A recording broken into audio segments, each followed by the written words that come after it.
ఘంటారావానికి స్వాగతం. ముందుగా ప్రధానాంశాలు.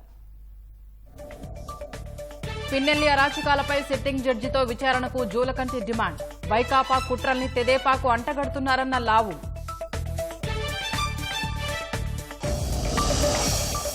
రేవ్ పార్టీలో కాకాణి కారు స్టిక్కర్, పాస్పోర్టు దొరికాయన్న సోమిరెడ్డి.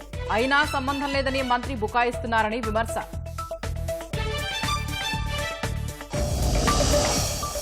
కౌంటింగ్ రోజు హింస తలెత్తకుండా పోలీసుల అప్రమత్తత. కృష్ణా, ఎన్టీఆర్ జిల్లాల్లో నిర్బంధ తనిఖీలు.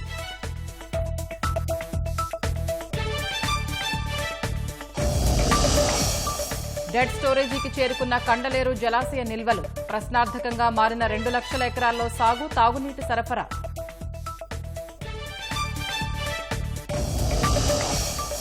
భుజం వరకు చేతులు కోల్పోయిన వారికి చేయూత. కృత్రిమ పరికరంతో కొత్త జీవితమిస్తున్న జర్మనీ సంస్థ.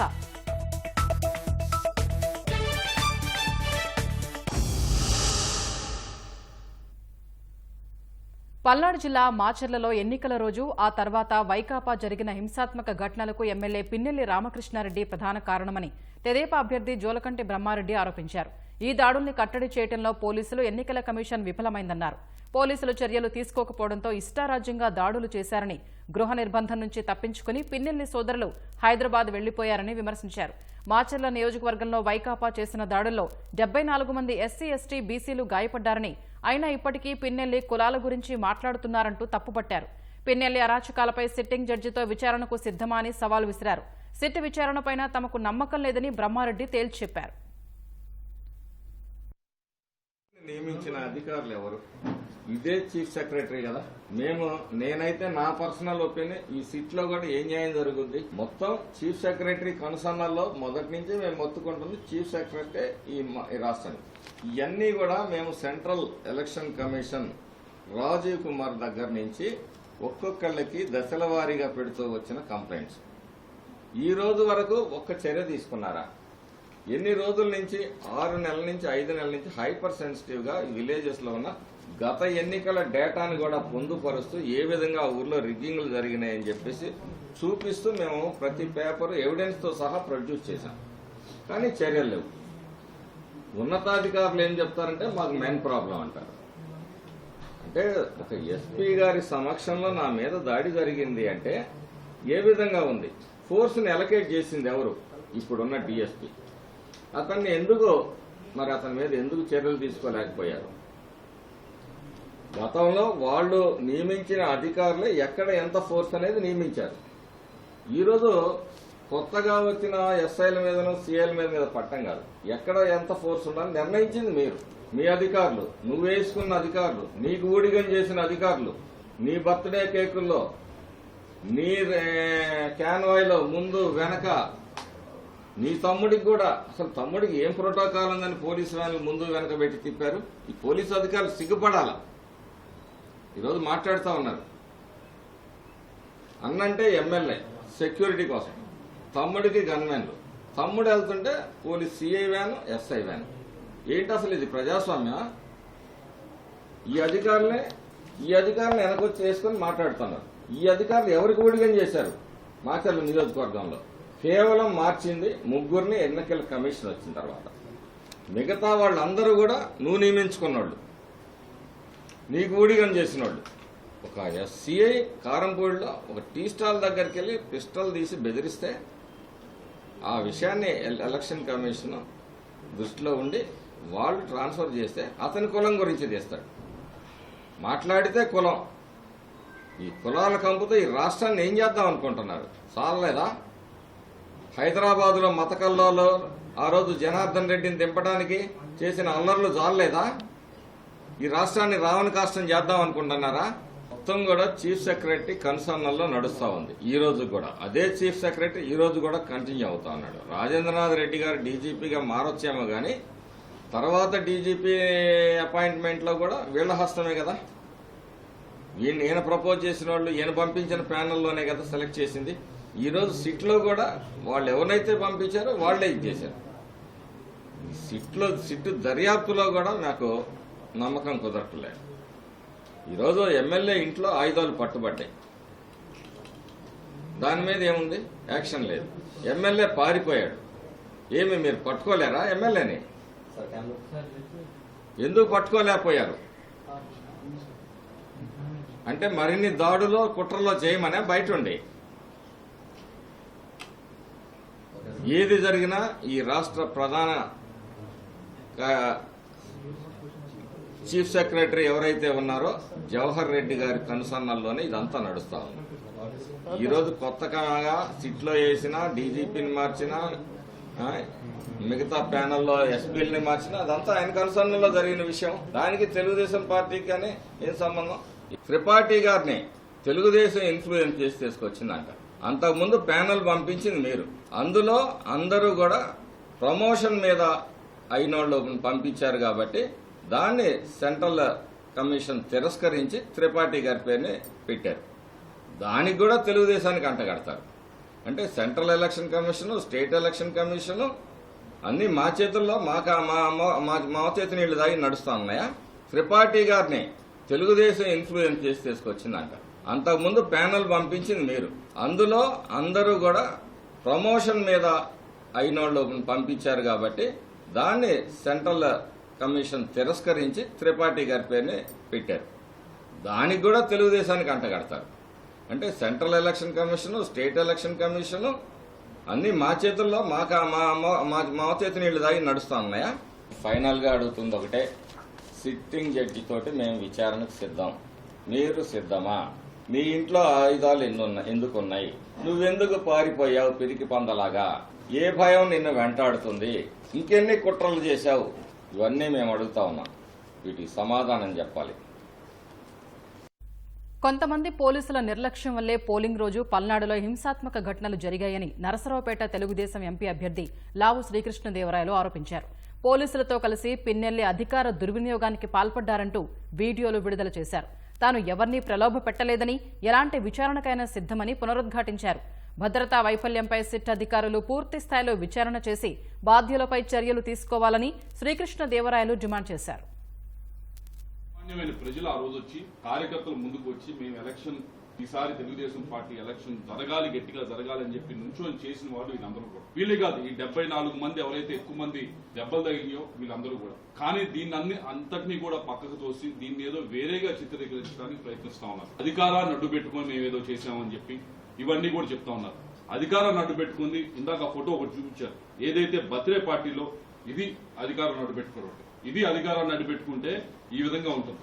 3 సిఐలు, 3 ఎస్ఐలు, హోంగార్డ్ ఈ విధంగా అధికారాన్ని అడ్డు పెట్టుకుంది. మేము ఛాలెంజ్ చేస్తా ఉన్నాం. మా ఫోన్లు డేటా తీసుకోండి, అన్ని తీసుకోండి, సిట్టింగ్ జడ్జితో కూడా చేయించండి. ఏ విధంగా అయినా మా వైపు నుంచి ఏ అధికారికైనా చేయండి ప్రలోభ పెట్టినట్టు మా వైపు నుంచి ఉంటే we are ready to face any action. నా ఏదైతే డేటా ఉందో, ఫోన్ ఉందో, అన్ని నా డివైజెస్ అన్ని నాయే కాదు, నా చుట్టుపక్కల ఉన్న వాళ్ళందరికీ కూడా డివైస్ ఇవ్వడానికి రెడీ. మీరు రెడీయా?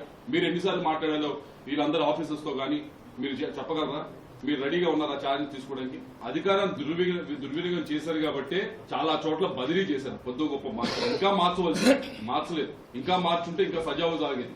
ఆ రోజు వైలెన్స్ జరిగింది అంటే ముఖ్యమైన కారణం కింద పోలీసు ఎవరైతే ఉన్నారో చాలా చోట్ల ఫోన్లు చేసిన మా కార్యకర్తలు, నాయకులు ఇదిగోండి ఇక్కడ ఇబ్బంది అవుతామని ఫోన్ చేసినా కానీ కనీసం చాలా చోట్ల రెస్పాన్స్ రాలేదు. సిట్ వాళ్ళు ఎంక్వైరీ చేయాల్సిన అవసరం ఉంది. మేము ఇచ్చిన తర్వాత కూడా 150 పోలింగ్ స్టేషన్స్ లో ఇబ్బందికరమైన పరిస్థితి ఉంటుందని చెప్పిన తర్వాత కూడా ఎందుకని పోలీస్ స్టేషన్ 150లో దాదాపు 120 పోలింగ్ స్టేషన్ లో ఎందుకని ఒకే కానిస్టేబుల్ పెట్టారు? ఎక్కడ బందోబస్తు ఫెయిల్ అయింది? దీని గురించి సిట్ విచారణ చేయాలి, లోతుగా వెళ్లాలి. ఈ 20 రోజులు కూడా దయచేసి దానిపైన సమగ్రంగా దర్యాప్తు చేయాలి. వాటిని కూడా నిజాలు బయటకు పెట్టాలని చెప్పి కోరుతా ఉన్నా. ఎవరన్నా పోలీస్ ఆఫీసర్స్ దీంట్లో ఇన్వాల్వ్ అయి ఉంటే తప్పకుండా వారిపైన సివియర్ యాక్షన్ తీసుకోవాలని చెప్పి కోరుతాం. ఈ ఎలక్షన్ కమిషన్ ని వీళ్ళందరినీ కూడా డిఫెన్స్ లో నెట్టడానికి అన్ని ప్రయత్నాలు కూడా చేస్తా ఉన్నారు. నిన్న ఇచ్చిన లెటర్ అయితే కానీ, సిట్కి ఇచ్చిన లెటర్ అయితే కానీ ఇవన్నీ కూడా దయచేసి సిట్ ఆఫీసర్స్ కానీ, ఎలక్షన్ కమిషన్ కానీ కోరుతా ఉంది ఒకటే, మీ అందరం కూడా ట్రాన్స్పరెంట్ గా ఉండండి, ట్రాన్స్పరెంట్ గా ఇన్వెస్టిగేషన్ చేయండి. కానీ ఎవరో ప్రెషర్ చేస్తున్నారని, ఎవరో ఫోర్స్ చేస్తా ఉన్నారని చెప్పి ఈ ఆఫీసర్స్ అందరినీ కూడా ఏదో విధంగా డిఫెన్స్ లో నెట్టడానికి ప్రయత్నిస్తే మాత్రం దయచేసి సిట్ గానీ ఇంక వేరే ఎవరేసినా గానీ ఇన్వెస్టిగేషన్ చేసినా గానీ నిజాలు బయటికి రావు. దయచేసి వారిని కోరేది ఒకటే, దయచేసి ట్రాన్స్పరెంట్ గా ఉండండి, నిజాలు బయటికి తీయండి. అంతర్రాష్ట్ర ముఠాలతో కలిసి మంత్రి కాకాణి గోవర్ధన్ రెడ్డి అక్రమ కార్యకలాపాలకు పాల్పడుతున్నారని తెలుగుదేశం సీనియర్ నాయకుడు సోమిరెడ్డి చంద్రమోహన్ రెడ్డి ఆరోపించారు. కేంద్ర ప్రభుత్వం జోక్యం చేసుకుని కాకాణి వ్యవహారంపై విచారణ చేపట్టాలని కోరారు. బెంగళూరు రేవు పార్టీతో సంబంధం లేదని కాకాణి చెబుతున్నా ఆయన పాస్పోర్ట్, ఎమ్మెల్యే స్టిక్కర్ ఎందుకు దొరికాయని ప్రశ్నించారు. ఒక్క కర్ణాటకలో 224 మంది ఎమ్మెల్యేలు ఉన్నారు.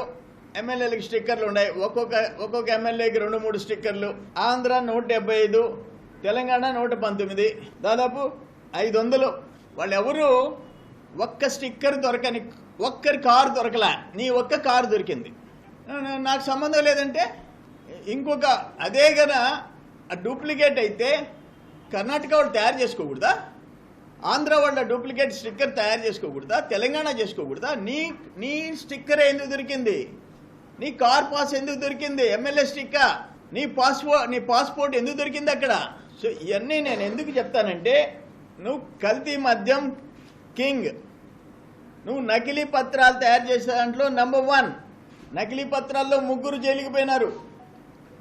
నకిలీ మద్యంలో అందరూ ముద్దాయిలు అయిపోయినారు. 5 రాష్ట్రాలు. నిన్న మళ్ళీ మద్యంలో 15 రోజుల క్రితం 19 మంది జైలుకి పోయినారు. ఈ ఫైనల్గా నేను అనేది ఏంటంటే, అంతర్రాష్ట్ర ముఠాతో కలిసి నువ్వు కార్యకలాపాలు చేశావు. రెడ్ హ్యాండెడ్గా దొరికావు.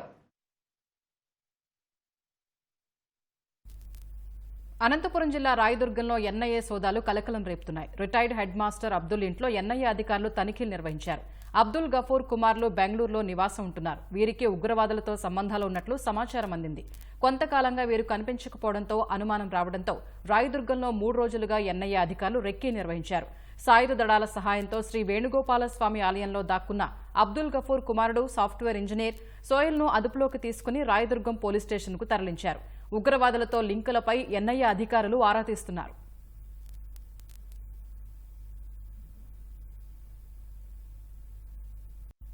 ఈవీఎంలు భద్రపరిచిన స్ట్రాంగ్ రూమ్ల వద్ద కేంద్ర బలగాలతో 3 అంచెల పటిష్టమైన భద్రతా ఏర్పాట్లు చేసినట్టు ప్రకాశం జిల్లా కలెక్టర్ ఏఎస్ దినేష్ కుమార్ తెలిపారు. ఒంగోలు సమీపంలోని రైజ్ ఇంజనీరింగ్ కళాశాలలో ఈవీఎంలు భద్రపరిచిన స్ట్రాంగ్ రూమ్లను ఆయన పరిశీలించారు. కౌంటింగ్ కోసం చేస్తున్న ఏర్పాట్లను కూడా ఆయన పర్యవేక్షించారు. కౌంటింగ్ కోసం చేస్తున్న ఏర్పాట్లు మరో 2 రోజుల్లో పూర్తవుతాయన్నారు. నంద్యాల జిల్లా పాణ్యం మండలంలోని ఆర్జీఎం శాంతిరామ్ ఇంజనీరింగ్ ఫార్మసీ కళాశాలలో ఏర్పాటు చేసిన స్ట్రాంగ్ రూమ్లను జిల్లా collector doctor K Srinivasulu, SP రఘువీర్ పరిశీలించారు. స్ట్రాంగ్ రూమ్ల వద్ద పటిష్ట భద్రతా ఏర్పాట్లు చేసినట్లు తెలిపారు. కళాశాల రహదారిలో వెళ్లే ప్రతి వాహనాన్ని తనిఖీ చేయాలని సిబ్బందిని ఆదేశించారు. అనుమతి ఉన్నవారిని మాత్రమే లోపలికి అనుమతించాలని సూచించారు.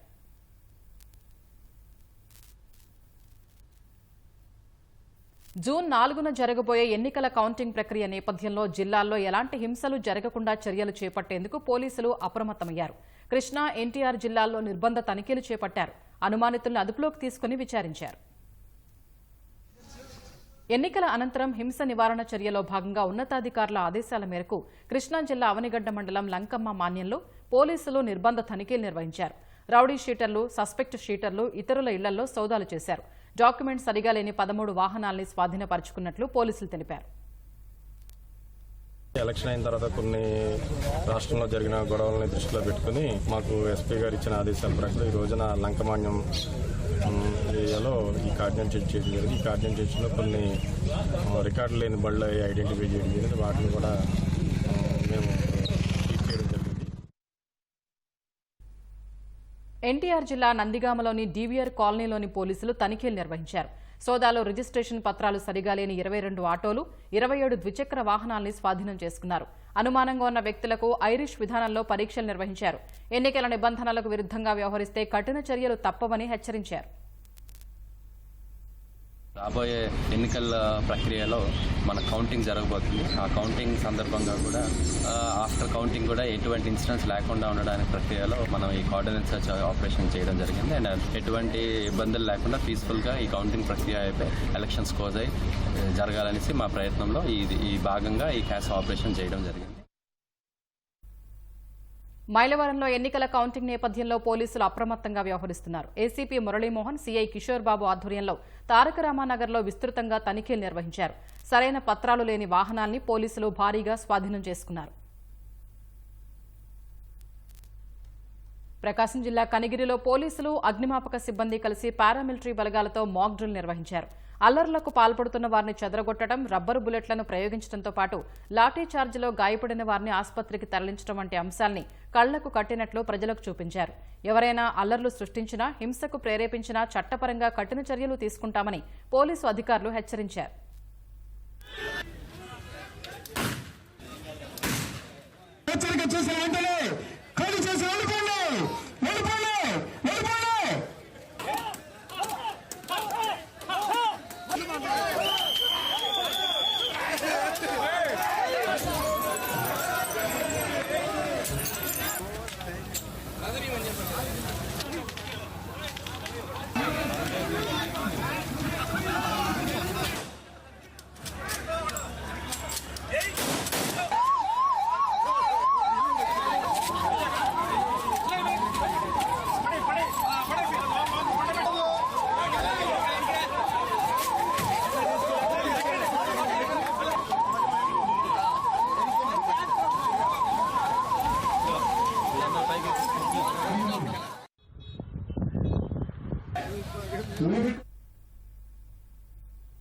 పశ్చిమ గోదావరి జిల్లా పేరుపాలెం బీచ్లో అలల ఉధృతికి కొట్టుకుపోయిన యువకుడికి ప్రాణాపాయం తప్పింది. పెనుగొండకు చెందిన పలువురు యువకులు క్యాటరింగ్ నిమిత్తం నరసాపురం వెళ్లారు.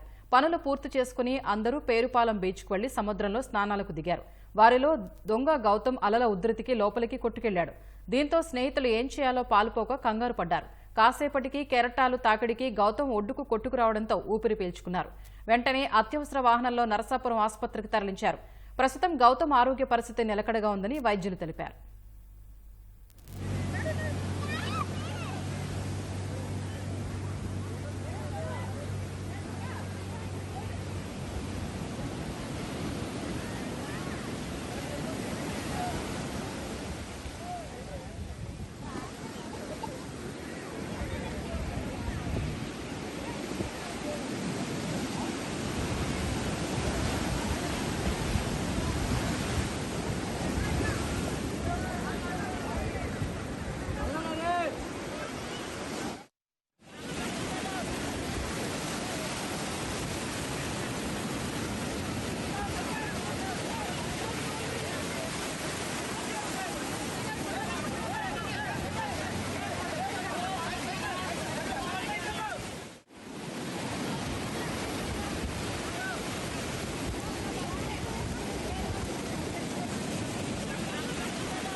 అనంతపురం జిల్లా వ్యాప్తంగా రాత్రి కురిసిన భారీ వర్షానికి పలు ప్రాంతాల్లో భారీ వృక్షాలు, విద్యుత్ స్తంభాలు నేలకొరిగాయి.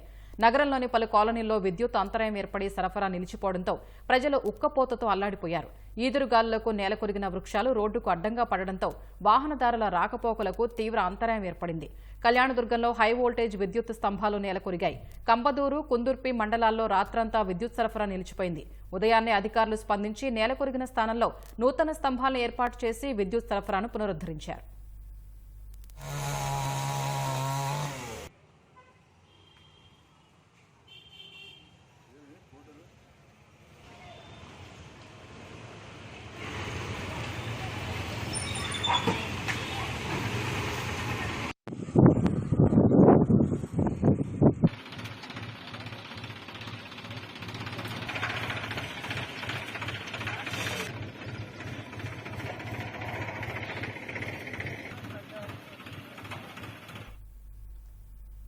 శ్రీకాకుళం జిల్లా రణస్థలం మండల సామాజిక ఆసుపత్రిలో మద్యం మత్తులో ఇద్దరు యువకులు వీరంగం సృష్టించారు.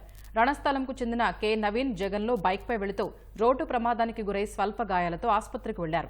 అప్పటికే మద్యం సేవించి ఉన్న యువకులు ఆసుపత్రి సిబ్బందిపై దుర్భాషలాడుతూ వారిపై దాడి చేశారు. అక్కడి రికార్డుల్ని చిందరవందరగా విసిరేస్తూ హంగామా చేశారు. దాడిలో సెక్యూరిటీ గార్డుకు గాయాలయ్యాయి.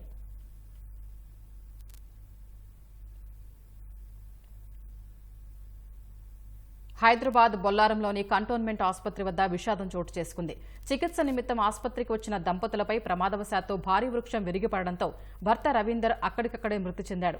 భార్య సరళాదేవికి తీవ్ర గాయాలు కావడంతో మెరుగైన చికిత్స కోసం అంబులెన్స్లో గాంధీ ఆసుపత్రికి తరలించారు. సరళాదేవి ప్రభుత్వ ఉపాధ్యాయురాలుగా పనిచేస్తున్నట్లు గుర్తించారు. ఘటనా స్థలికి చేరుకున్న పోలీసులు మృతదేహాన్ని పోస్టుమార్టం నిమిత్తం గాంధీ ఆసుపత్రికి తరలించారు.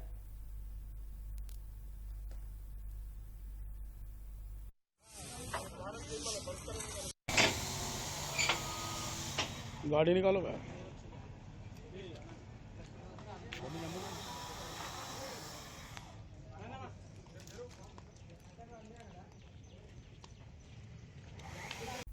నెల్లూరు, తిరుపతి జిల్లాల పరిధిలో సాగునీరు, తాగునీటి కష్టాలు తీర్చేందుకు సోమశిల జలాశయానికి అనుసంధానంగా కండలేరు జలాశయాన్ని నిర్మించారు. 65 టీఎంసీల సామర్థ్యమున్న జలాశయం ప్రస్తుతం 6 టీఎంసీల నీటి నిల్వతో డెడ్ స్టోరేజీకి చేరుకుంది. దీంతో 2 లక్షల ఎకరాల్లో సాగు, చెన్నై, తిరుపతి, నాయుడుపేట, రాపూరు ప్రాంతాలకు తాగునీరు సరఫరా ప్రశ్నార్థకంగా మారింది. ప్రస్తుతం కండలేరు పరిస్థితిపై తెలుగు గంగా సూపరింటెండెంట్ వెంకటరమణారెడ్డితో మా ప్రతినిధి రాజారావు ముఖాముఖి. నెల్లూరు జిల్లాలో తీవ్ర వర్షాభావ పరిస్థితులు నెలకొని ఉన్నాయి. పంటల పరిస్థితి కూడా ఈసారి ప్రశ్నార్థంగా మారింది. ఇటువంటి పరిస్థితుల్లో నెల్లూరు జిల్లా రైతాంగానికి 6వ ప్రాణంలో ఉన్న సోమశిల, కండలేరు జలాశయాలు ఉన్నాయి.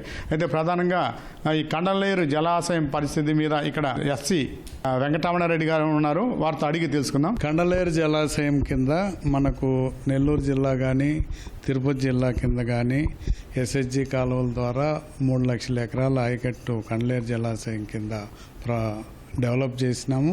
కాకపోతే ఈసారి 23వ సంవత్సరంలో సఫిషియెంట్గా వర్షాలు పడినందువల్ల జలాశయంలో ఈ రోజుకు ఓన్లీ 6.726 టీఎంసీలు మాత్రము వాటర్ సామర్థ్యంతో వాటర్ ఉంది.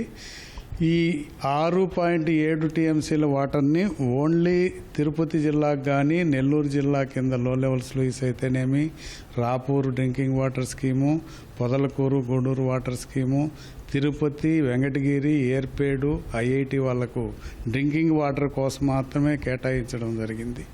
ఈ వర్షాలు మళ్ళీ సెప్టెంబర్, అక్టోబర్ నెలలో వర్షాలు వచ్చినంత వరకు ఈ డెడ్ స్టోరేజ్లో ఉండే కండలేరు జలాశయంలో డెడ్ స్టోరేజ్ వాటర్ను ఓన్లీ డ్రింకింగ్ వాటర్ పర్పస్ కోసం మాత్రం కేటాయించడం జరిగింది. సెప్టెంబర్ తర్వాత మనకు రాయలసీమలో కానీ, శ్రీశైలం నుంచి కానీ సఫిషియెంట్గా వాటర్ వచ్చి సోమశిల జలాశయము నిండిన తర్వాత మనం కండలేరుకు కూడా తీసుకొని ఒక 40 టీఎంసీల వరకు తీసుకుంటే తదుపరి నవంబర్లో మనకు నెల్లూరు కింద కానీ, తిరుపతి కింద కానీ వ్యవసాయానికి కూడా నీళ్ళు ఇవ్వడం జరుగుతుంది. ఈ కండలేరు ప్రధానంగా తాగునీరు, సాగునీరు రెండింటికి ఉద్దేశించింది. తిరుపతికి కూడా తాగునీరు ఇప్పుడు ఇచ్చే పరిస్థితి లేదు కదా. దీనికి ఇప్పుడు తిరుపతికి ఇన్ఎవిటబుల్ కండిషన్ కాబట్టి, తిరుపతికి ఆ తిరుమల పిల్గ్రిమ్ సెంటర్ కాబట్టి దానికి అలాటెడ్ వాటర్ని ఎట్టి పరిస్థితుల్లో కూడా కొంచెం సప్లిమెంట్ చేయాలనే ఉద్దేశంతో ప్రభుత్వ ఆదేశానుసారం ఇప్పటి వరకు మొన్న 15వ తారీఖు వరకు ఇచ్చినాము. ఇప్పుడు ఇంకా పంపించేదానికి గ్రావిటీ ద్వారా పంపించేదానికి వీలు పడదు కాబట్టి గవర్నమెంట్ ఏదన్నా లిఫ్టింగ్ పర్మిషన్ ఇస్తే ఇప్పుడు ఉండే అవైలబుల్ వాటర్ని వాళ్ళ తాగునీటి అవసరాల కోసం పంపింగ్ ద్వారా అయినా కూడా వాళ్ళు ఇబ్బంది లేకుండా పంపేదానికి గవర్నమెంట్ ఆదేశానుసారం యాక్షన్ తీసుకోబడుతుంది. ఈ దాదాపు ఈ ప్రాజెక్ట్ గండలేరు కింద 3 లక్షల ఎకరాలకు కూడా ఆయకట్టు సాగునీరు అందించాలి. ఈ వర్షాభావ పరిస్థితులు ఏమన్నా అనుకూలమైన పరిస్థితులు ఉండే పరిస్థితి ఉంది ఈసారి ఏమన్నా? వర్షాభావ పరిస్థితులు అంటే జనరల్గా మనకు ఆగస్టు నుంచే మనకు వర్షాలు వస్తాయి. మనకు మామూలుగా శ్రీశైలం నుంచి కానీ, పెన్నా నుంచి కానీ ఆగస్టులోనే మనకు రాయలసీమలో వర్షాలు పడతాయి. ఆగస్టు, సెప్టెంబర్లో మనకు అవసరమైన వాటరు సోమశిలకు వచ్చి తదుపరి మనం కండలేరు తీసుకుంటే అక్టోబర్ ఆఖరి నుంచి కానీ, నవంబర్ మొదట్లో కానీ సాగునీటికి వాటర్ రిలీజ్ చేయడం జరుగుతుంది. మరి కండలేరులో అతి ప్రధానమైంది ఈ కాల విస్తరణ పనులు ఉన్నాయి. సోమశిల నీరు తీసుకొచ్చేవి. ఇప్పుడు అది పనులు ఎంతవరకు అయ్యాయి సార్? అవి సోమశిల కండలేరు లింక్ కెనాల్లో విస్తరణ పనులు సుమారు ఒక 25% అయినాయి. ఇప్పుడు మళ్ళీ మిగిలినది కూడా ఇప్పుడు మళ్ళీ మొదలు పెడతాం. ఇప్పుడు వాటర్ పోలేదు కాబట్టి ఈ జూన్ నెలలో మళ్ళీ మొదలుపెట్టి water release time up to August, September వరకు 4 నెలలు పని జరిగేదానికి అవకాశం ఉంటుంది కాబట్టి ఈ 4 నెలల్లో కొంత పని చేస్తాం. నిధులు గవర్నమెంట్ నిధులు విడుదల చేసేదాన్ని బట్టి, కాంట్రాక్టర్ చేసేదాన్ని బట్టి ఈ 4 నెలలు పనిచేస్తాయి. స్పిల్వే పనులు, కండలేరు స్పిల్వే పనులు జరుగుతున్నాయి. గేట్లన్నీ ఎరెక్ట్ చేస్తున్నారు. గ్యాంట్రీ గేట్ కానీ టెయిల్ ఛానల్లో కొంత ఫారెస్ట్ క్లియరెన్స్ రావాల్సి ఉంది. ఆ ఫారెస్ట్ క్లియరెన్స్ వస్తానే టెయిల్ ఛానల్ బ్రిడ్జ్ ఒకటి కట్టాలా, ఒక త్రూ చేయాలా టెయిల్ ఛానల్. అది కూడా అయిపోస్తాము. ప్రస్తుతము గేట్ల ఎరెక్షను ఆ పని జరుగుతూ ఉంది. అప్ స్ట్రీమ్ త్రూ చేసేస్తే స్పిల్వే వర్క్ కూడా అయిపోతుంది. ఉత్తర భారతదేశంలో పెద్దది ఈ కట్ట కదా, ఈ కట్ట నిర్మాణంలో కూడా ఏమన్నా ప్రతిభాన్ని పంపించున్నారా? దానికన్నా పనులకి ఏమన్నా అంటే ఇప్పుడు దీనికి కూడా కొంచెము బండి ఇంప్రూవ్మెంట్ కింద రివెట్మెంట్ డ్యామేజెస్ ఏదన్నా ఉంటే అటువంటివన్నీ ఇప్పుడు డ్యాము బాగా లో లెవెల్కి వెళ్ళిపోయింది కాబట్టి అటువంటివి ఏదన్నా డ్యామేజెస్ జరిగి ఉంటే ఐడెంటిఫై చేసినాము. దాని రెక్టిఫికేషన్ కూడా తగిన అంచనాలు ముఖ్య ఇంజనీర్ గారికి పంపడం జరిగింది. Thank you sir. ఇది నెల్లూరు జిల్లాలో ప్రధానంగా ఉన్న కండలేరు ప్రాజెక్టు సంబంధించి ఈ వర్షాలు పడితేనే నీరు వచ్చే పరిస్థితిని ఇప్పట్లో సాగునీటికి కానీ తాగునీటి ఇబ్బందులు కూడా కొంత సమస్య ఉన్న పరిస్థితి మాత్రం వాస్తవం అని చెప్పి కూడా అధికారులు చెప్తున్నారు. నెల్లూరు నుంచి కెమెరామెన్ సూర్యప్రకాష్తో రాజారావు, ఈటీవీ న్యూస్.